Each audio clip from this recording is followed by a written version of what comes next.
નમસ્કાર ખેડૂત ભાઈઓ, હું તમને આજે અમે એક પ્રયોગ કર્યો છે.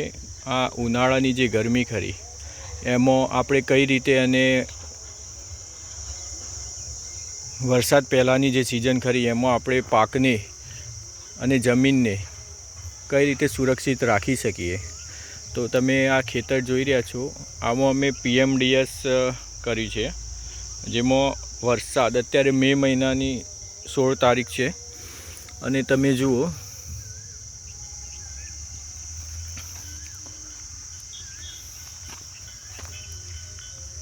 આખા ખેતરમાં આ રીતે લીલી ચાદર થઈ જશે. તમે થવાની તૈયારી જોઈ રહ્યા છો.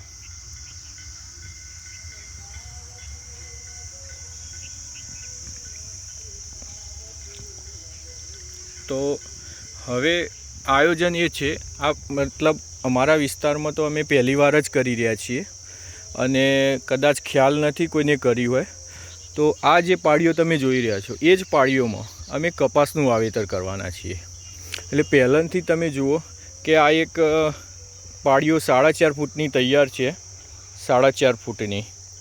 તો હવે આ જે લાઈન ખરી એ લાઈન પર કપાસ આવશે. આ લાઈન પર તમે જો એમાં કપાસ આવશે.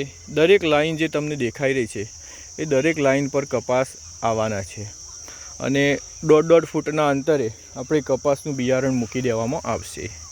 ત્યારબાદ એમાં જે કપાસ ઉગશે એ ઉગીને તૈયાર થશે એટલે એ પણ આ સણ, ગવાર, ઈકળ, એરંડા, ચોળી, આ બધી જ વસ્તુ જે અલગ અલગ પ્રકારની PMDSમાં કરી છે એ પણ વધશે અને કપાસનો છોડ પણ સાથે તૈયાર થશે.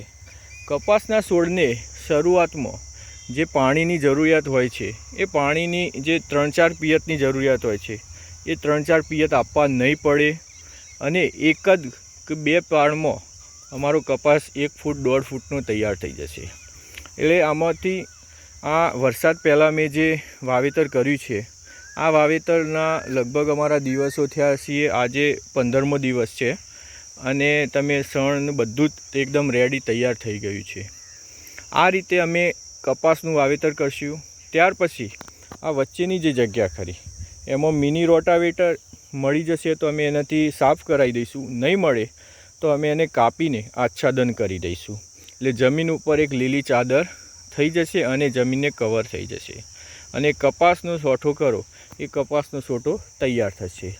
એટલે જમીનમાં ઓર્ગેનિક કાર્બન અને નાઇટ્રોજન સૌથી વધારે આવા પોષક તત્વોથી મળતો હોય છે, જેથી આપણે વધુમાં વધુ જે માઇક્રોબ્સ ખરા એને ડેવલપ કરવા માટે આ બહુ ખૂબ જ જરૂરિયાત હોય છે. તો આ તમે પ્રયોગ કર્યો છે. આ પહેલો વિડીયો બનાવ્યો છે આ ખેતરનું મેં. તમે ફરીવાર હું આ જ ખેતરનો વારે ઘડીએ એક વિડીયો બનાવીને તમને શેર કરીશ.